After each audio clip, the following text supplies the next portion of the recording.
Les amis, c'est la trêve. Vous l'avez bien vu récemment, nous avons fait la FAQ. Mais pour cette vidéo, fallait marquer le coup.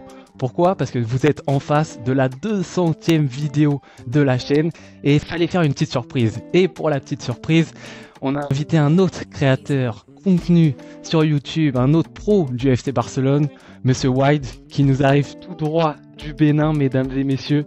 Comment ça va, mon ami? Ouais, en forme. Dave le D. Super, la forme, ça va, pas trop stressé, heureux d'être là. Non, tranquille. Avec la semaine dernière qu'on a passée, comment ne pas être content? Ah bah ça c'est sûr qu'on est super heureux. J'ai essayé de réfléchir avant justement de commencer cette vidéo ensemble, quand est-ce qu'on avait pris contact et tout, et je me souviens qu'en fait je crois que la première fois c'est toi en commentaire d'une de mes vidéos qui était venu. Tu m'avais donné grave de la force et tout, j'avais trouvé ça trop sympa. Et j'avais regardé ensuite un peu ce que tu faisais, tout ça, et puis après, 2-3 mois après, j'étais tombé sur une de tes vidéos qui avait trop bien marché. Et je m'étais dit, ah ouais, là il a bien pété, etc. Le petit est devenu grand. J'étais trop content, donc je t'avais envoyé un petit DM sur Insta pour te féliciter. Et de fil en aiguille, bah, on a discuté et tout, et puis j'ai trouvé que c'était grave sympathique. Tout de suite, t'as proposé pourquoi pas de faire une collab. Et je trouvais qu'on avait une bonne vision tous les deux un peu de YouTube et de faire des vidéos, etc. Donc je me suis dit vraiment c'était une bonne idée. Tous les voyants étaient au vert pour la faire. Et bah nous y voilà. Donc trop content. Effectivement, Dave le D. Franchement, je suis quelqu'un, j'observe beaucoup, je vois beaucoup de vidéos. Et j'ai souvent vu ton contenu aussi. Dès qu'un match termine, je publie ma vidéo, je me pose toujours et je check. Qu'est-ce que Dave le D a dit? Qu'est-ce que Lobito a dit? Qu'est-ce que Massiang a dit? Et aussi, de référence aussi dans le game. Et franchement, je pense que tu fais vraiment du bon boulot aussi. Même s'il y en a qui ne le savent pas pour le moment. Je pense que la team positive le sait. Ils savent. T'es un boss. Du coup, franchement, super. Félicitations aussi pour tes 5K. J'ai vu les 5K merci. et puis merci. c'est petit à petit. Merci. Je suis encore loin de ton niveau, mais bientôt j'arrive. Et en plus, il est humble. Hein?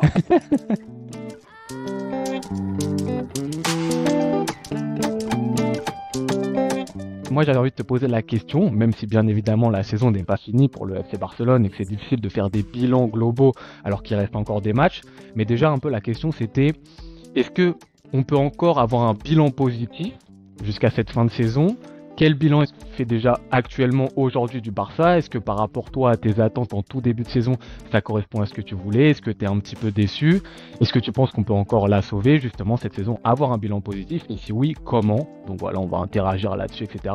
Pour ensuite partir sur un peu plus comment est-ce qu'on prévoit la suite pour le FC Barcelone. Mais tout d'abord sur le bilan, toi, qu'est-ce que tu en penses? Quel est ton avis là-dessus? Comme vous le savez déjà, dès le début de saison sur ma chaîne, surtout ceux qui me suivent, ils savent, moi, perso, j'étais vraiment confiant. Je me disais qu'on pourrait faire le back-to-back en gagnant la Liga parce que franchement, on a les arguments qu'il faut, on a les joueurs qu'il faut. Et on a franchement une équipe sur presque tous les postes qui pouvait compétir pour cette Liga. Mais dès qu'on a commencé, après c'était la désillusion totale. Et on a vu des contre-performances, on a vu des 11 de départ éclatasse, on a vu des joueurs qui n'ont pas rendu, on a vu d'autres qui se sont blessés au cours de la saison, ce qui a fait qu'on a été beaucoup pénalisé. Et surtout en défense, on a beaucoup pêché cette saison. Vraiment, énorme. Pêché, mais de ouf. Il faut voir déjà le nombre de buts qu'on a encaissés. Il y a aussi des décisions arbitrales qui allaient contre nous. Du coup, les fameuses. Tu vois, du coup, j'avais des attentes vraiment...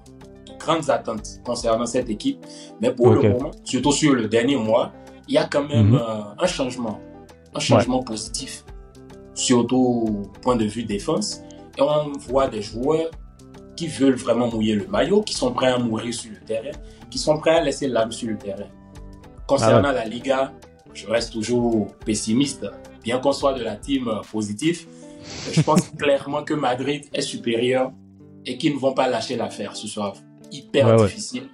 C'est hyper dur. Maintenant, nous sommes passés deuxième devant Girona. Je pense qu'on peut maintenir le cap, rester deuxième. Et il faut aussi voir le côté économique parce que en terminant deuxième, il y a quelques avantages économiques, comme par exemple les 6 millions d'euros qu'on prendra du fait de participer à la Super Coupe en Arabie Saoudite. Des trucs comme ça. Mais est-ce que toi, même si on termine deuxième là, à ce stade de la saison, Et imaginons, on est éliminé par le Paris Saint-Germain, on prend pas une énorme claque. On a joué à la loyale, ils nous ont battus parce qu'ils avaient un grand Kylian Mbappé sur le match, etc. On est éliminé et on termine deuxième de la Liga, pas très loin du Real, mais on avance sur Girona, etc. Toi, est-ce que tu en tireras un bilan positif ou négatif de la saison? En vrai, il faut le voir dans les deux sens. Parce qu'à un moment donné de la saison, franchement, il faut avouer que tous les Barcelonais, on n'y croyait plus. On se disait, mais quand même, cette équipe, elle est terminée, quoi. Parce que tu sais comment fonctionne le foot. Le football n'a pas de mémoire. Quand tu es bon, tout le monde est content et puis tout le monde te soutient. Et en une semaine, tout peut basculer. C'est ça. Et voilà, tu peux sombrer carrément, littéralement, dans tous les sens du terme. On a vu un Barça qui a sombré à un moment donné et on n'y croyait plus. Franchement, surtout le mois de décembre et de janvier ont été des mois vraiment difficiles pour le Barça et pour les supporters du Barça. Du coup, quand on voit ce changement-là sur le dernier mois, on se dit quand même que voilà, ils se sont quand même repris. Et je pense qu'à la fin de la saison, si on terminait deuxième, ce sera un bilan positif au vu de tout ce qu'on a vécu. Franchement. Ok, ouais. C'était compliqué parce que comme tu le dis, la période on arrive en décembre, janvier, c'est chaud parce qu'on se dit, en fait, finalement, on a l'impression qu'on ne sera pas champion de Liga, que dans le jeu on n'a pas progressé. Ah, puis tu avais aussi le fait qu'on ait eu beaucoup de blessés. Donc en fait, tous ces blessés, c'est même pas dans l'idée que dans les résultats, on a été moins bon, effectivement, parce que ces blessés étaient super importants, mais c'est aussi que dans le bilan généralement que tu fais d'une saison, à la fin tu regardes aussi les performances individuelles et si tes joueurs ils ont progressé durant la saison. Et là avec le Barça, en fait tous les joueurs du type Pedri, De Jong, Gavi, Baldé, c'est des joueurs limite tu peux pas voir leur progression sur la saison parce qu'ils ont été blessés alors que c'est des joueurs qui sont encore jeunes et qui ont une marge de progression. Donc tu arrives sur la fin et le bilan et tu te dis mais finalement tout est catastrophique parce que dans le jeu on n'a pas réussi à trouver l'équilibre comme tu as dit, même défensif de l'année dernière, ça a été compliqué. Dans les résultats, on sera pas champion parce que le Real assure très bien cette année et que nous on a été en galère, mais ça encore moi je trouve qu'on peut le comprendre parce qu'encore une fois on a eu des changements très très difficiles cet été. Mais je me dis, même les joueurs, en fait, au moment où je parle décembre, janvier, même les joueurs, ils n'ont pas progressé, quoi. Donc c'est vraiment une saison qui a été noire. Et heureusement qu'on a eu ce basculement avec Christensen en numéro 6 qui nous a apporté plus d'équilibre défensif, on prend moins de buts. L'avènement de jeunes joueurs comme Koubarsi, comme Lamine Yamal, Fermin Lopez aussi qui s'est affirmé, etc. Hector Ford sur certains moments. Et tout ça, ça crée un truc, je trouve, plutôt positif autour de l'équipe. Et je trouve, je suis assez d'accord avec toi, en fait. Si on termine deuxième de la Liga et qu'on montre une bonne image en Ligue des Champions, pas forcément la gagner, même pas forcément aller en demi-finale, tu vois, mais une bonne image, qu'en Liga on continue à bien jouer, pas gagner tous les matchs parce que je pense que ça sera compliqué de les gagner tous. Pourquoi pas le Classico le gagner aussi parce que ça aussi c'est une image forte pour la suite de la saison. Et là, je me dis, ok, bilan positif, même si moi, tout comme toi, au début de la saison, dans mes objectifs de l'année, j'avais dit back-to-back et on gagne encore la Liga. Mais je pense que j'avais pas assez bien compris que la perte d'un Busquets et la perte d'un Ousmane Dembélé qui n'ont pas été remplacés, c'était trop important en fait, surtout dans l'équilibre de ton équipe. Pas forcément en termes de nature de joueur type, parce que Busquets, il était quand même un peu sur le déclin, on est tous d'accord pour le dire, mais l'équilibre qu'il apportait dans l'équipe, il n'a pas été remplacé par un Roméo Oriol, miskin pour lui, tu vois, mais qui a pas le niveau. Pas de Roméo.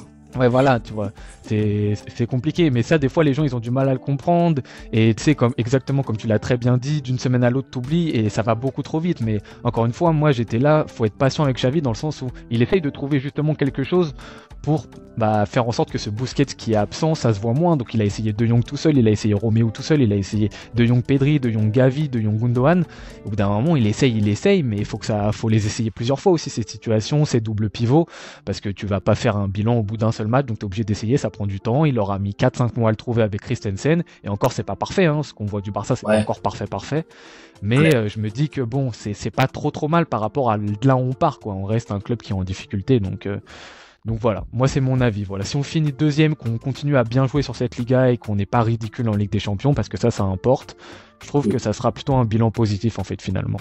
Ouais, effectivement, parce qu'il ne faut pas l'oublier aussi. Je ne sais pas si tu te souviens de toutes les raclées qu'on a reçues cette saison. Des 4 buts encaissés par-ci, par-là. Et en fait, il y avait tellement un déséquilibre défensif. Parce que tu abordais des matchs et tu étais très sûr d'encaisser au moins un but. Ah, ça, c'était sûr. Et ça, c'était pas vraiment intéressant. Tu n'affiches pas une bonne image. Et quand tu es le Barça, surtout, parce que il faut pas se le cacher, le Barça, c'est un grand club. nous sommes supporters du meilleur club de tous les temps. Il y en a qui vont se fâcher en voyant la vidéo. Tu vas pas faire des bons commentaires là. Les gens vont être énervés. Ils vont être énervés, tu vois. Mais bon. Et du coup, quand tu vois de là où on vient, franchement, et c'est un peu comme tu as dit, il y a des joueurs qu'on n'a pas pu remplacer jusqu'à présent. Quand tu as parlé de Busquets, tu as parlé de Dembélé, on a aussi oublié des gens comme Aubameyang. Oui. Parce que là, offensivement aussi, on a vraiment de problèmes. On a eu vraiment de problèmes cette saison. Parce que Lewandowski, notre TikToker, n'a su... notre danseur fou. Oui, il n'assurait plus à un moment donné. Du coup, il n'y avait pas ce remplaçant-là, en numéro 9, qui pouvait assurer quand Lewandowski n'était pas en forme. En plus de ça, tu as Kessié aussi en milieu de terrain qui t'apportait quand même ce côté physique, ce côté box-to-box. Là, maintenant, quand Kessié part, à un moment donné avec les blessures, il n'y avait pas moyen de suppléer toutes ces lacunes-là. Du coup, franchement, quand on regarde d'où on vient, vraiment, c'est à féliciter. Dans ma dernière vidéo, mais moi, j'y croyais pas. Quand on a rossé l'Atlético Madrid 3-0, avec des joueurs avec des U20 pratiquement, U17. Non, mais laisse tomber. Non, mais c'est ça. J'étais carrément choqué quand je suivais le match. Et c'est là où moi, franchement, la Masia m'a toujours impressionné parce que quand tu regardes, mais t'as vu le match que Pau Kubasi fait. Kubasi, il se met dans la poche pratiquement les deux attaquants que le Cholo met à chaque mi-temps. Il les a tous empochés, mais à 17 ans, tu regardes la maturité qu'il affiche et tu te dis, non, mais franchement, chapeau. Et comme je le disais, je ne sais pas si tu as remarqué, on a clairement là certains joueurs, des jeunes, surtout ceux qui viennent de la Masia, et tu sens en eux une détermination. Tu sens qu'ils sont prêts à mourir, ils sont prêts à laisser l'âme sur le terrain. C'est sûr. Qui étaient là, ils ont vu toute cette déculottée qu'on s'est pris en Ligue des Champions et tout, etc., en Liga. C'est ça. Et tu sens clairement que c'est des jeunes qui sont là pour mourir sur le terrain, ils sont là pour se sacrifier, ils sont là pour tout donner. Quand tu vois le sacrifice d'un gars comme Fermin Lopez, mais tu vois le match que Hector Fort te fait la dernière fois. Mais c'est dingue. Tu sais qu'à un moment donné, il se blesse, Hector Fort, il se blesse, mais sur l'action qui suit, il sent qu'il y a une sorte de contre. Mais je le vois courir et je me dis, mais ça, c'est ce qu'on veut. Ça, c'est ce qu'on recherche. Ça, c'est les jeunes dont on a besoin. Des jeunes qui sont prêts à mourir sur le terrain. Non, mais non, mais tout à fait. Mais puis après, en fait, ça va... Après, ce qui est compliqué de se dire, c'est qu'on va avoir besoin de s'appuyer sur ces jeunes joueurs, mais qu'en fait, si on était dans un Barça qui était très fort et resplendissant, même économiquement, tout irait bien, ces joueurs-ci et ces jeunes-ci, ils joueraient pas autant en fait. Si le Barça se permet d'avoir des joueurs qui jouent autant de matchs titulaires, c'est bien. Mais moi, limite, Lamine Yamal, je suis trop heureux pour lui, etc. C'est incroyable ce qu'il fait. Tu l'as dit, Koubarsi, c'est trop fort, forte, etc. Mais faut aussi les accompagner et bien les accompagner. Tu vois, s'ils enchaînent tous les matchs, des 50 matchs, 40 matchs par saison, je trouve qu'à leur âge, c'est encore beaucoup trop. Donc, après, tu vois, de Pedri, non ? Bah oui, bien évidemment, on a tous Pedri en exemple. Et regarde, Pedri maintenant, il se blesse tous les mois et presque tout le temps au même muscle. Et c'est rechute sur rechute. Et moi, j'ai pas envie que ça arrive aux autres joueurs. Déjà là, Gavi, bah, on n'a pas pu l'utiliser pendant toute la saison. Donc déjà, ça fait mal aussi. Et j'espère que ça va pas arriver aux autres. Donc après, là, on va réfléchir justement à qu'est-ce qui se passe après, en fait. Justement, qu'est-ce qu'on veut pour le Barça plus tard ? Est-ce qu'on veut un Barça justement qui... Moi, c'était ça mes réflexions pour le Barça l'année prochaine, c'est est-ce qu'on essaye justement de vendre un peu des paillettes aux supporters et de dire, un peu comme Laporta il fait en ce moment, vous inquiétez pas, le Grand Barça, on est de retour cet été ou l'année prochaine, etc. Alors qu'on sait que, bah non, économiquement parlant, on peut pas jouer avec des Real Madrid, on peut pas jouer avec des grands clubs en Première Ligue et qu'il va falloir peut-être attendre un petit peu et patienter et justement accepter peut-être de patienter, d'avoir un petit déclassement, de s'appuyer un peu sur les jeunes de la Masia, mais pas trop non plus, de prendre des joueurs libres qui vont apporter de l'expérience mais qui sont pas non plus des top joueurs parce que sinon ils continueraient dans leur club actuel, mais donc d'accepter entre guillemets un tout petit déclassement et de faire ça au fur et à mesure et dans 2-3 ans, là ok, revenir le nouveau stade tout beau, etc. qui sera là, machin, et là ça sera bon, mais peut-être pas de... j'ai peur en fait qu'on tombe sur un Barça parce que là on l'a un peu vu cet été, tu vois, avec l'influence de nouveaux agents comme Mendes qui arrive et tu sais que quand Mendes il arrive autour des clubs ça devient très très dangereux, il essaye de placer ses joueurs, mais tu vois typiquement Joao Félix en dehors du fait que ce soit un joueur que j'apprécie pas trop, en fait je parle juste de l'utilisation de ce joueur-ci, quand t'as un Pedri, un Gavi, un Gundogan, un De Jong dans ton effectif, littéralement ça sert à quoi d'acheter un Joao Félix en fait, et moi j'ai peur que on achète des joueurs de la trempe de Joao Félix parce que quand tu es un supporter qui regarde pas très très bien ce qui se passe, tu vois Joao Félix arriver, tu te dis waouh, c'est incroyable, on a Joao Félix qui vient chez nous, c'est un super joueur, notre équipe elle va être encore plus forte. Mais si tu regardes d'un petit peu plus près, la cohérence sportive, elle est pas là. Et moi j'ai peur de ça, c'est que Laporta, ils veulent vendre des paillettes aux supporters en mode regardez, on va prendre lui, regardez, c'est un gros nom lui. Mais finalement, est-ce que l'entraîneur il a demandé ce joueur-ci? Est-ce que c'est à la demande de l'entraîneur qu'on a pris ce gars-là? Est-ce que dans l'équilibre de notre équipe, ce mec-là il est important ou pas? Et donc va falloir réfléchir à ça pour les années d'après, mais moi mon idée ça serait plus qu'on accepte, mais ça c'est très difficile à faire en tant que supporter, qu'on accepte qu'on recule un tout petit peu et qu'on se dise le grand Barça on va patienter 2-3 ans, venez on reconstruit ça bien, on a de l'argent bien, on continue à être en Ligue des Champions etc, mais on vise pas genre gagner la Ligue des Champions comme on le faisait précédemment quand on avait encore Léo chez nous et ce genre de joueurs, mais qu'on accepte un petit peu le déclassement au lieu de vendre des paillettes un peu, mais de faire ça progressivement. Moi ce serait ma solution, tu vois. Mais j'avoue que c'est compliqué. Hein. Alors Dave, effectivement, je te rejoins sur ce que tu as dit. Mais il faut quand même pas oublier que le Barça a beaucoup pêché, surtout la direction. Ils n'ont pas su assurer la transition, n'est-ce pas, entre l'ancienne génération et la nouvelle génération. Parce que il faut voir clairement dans cette équipe du Barça comment il y a un changement plutôt drastique entre les joueurs qui s'en vont et les joueurs qui arrivent. Il n'y a pas eu une suite logique depuis le temps de Messi, Vidal, Paulinho, etc., etc. Il y a eu d'anciens joueurs qui sont passés par le Barça.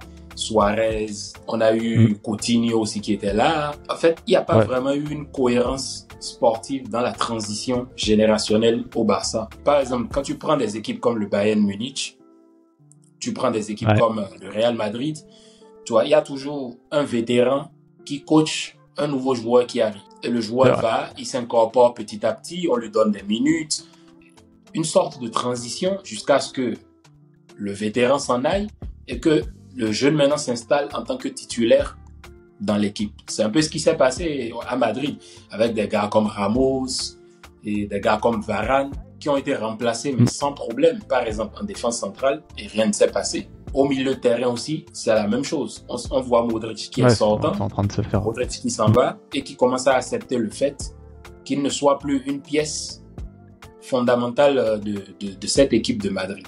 Du coup, Dave, moi je suis vraiment d'accord avec toi dans le fait qu'il faut accepter le déclassement, parce que quand tu vois cette équipe du Barça, c'est vrai, elle a du potentiel, elle a les joueurs qu'il faut, tout ce qui va avec, mais je pense quand même pas que nous sommes encore aptes à prétendre être parmi les grands d'Europe. Nous sommes un grand d'Europe, mais il faut quand même avouer qu'on a des difficultés depuis plusieurs années, et je pense pas que ce soit maintenant et que nous pouvons nous lever à cause de quelques résultats, dire que voilà, nous sommes enfin prêts. Du coup, je suis d'accord avec toi, il faut accepter le déclassement, rester humble, continuer à travailler, continuer à y croire.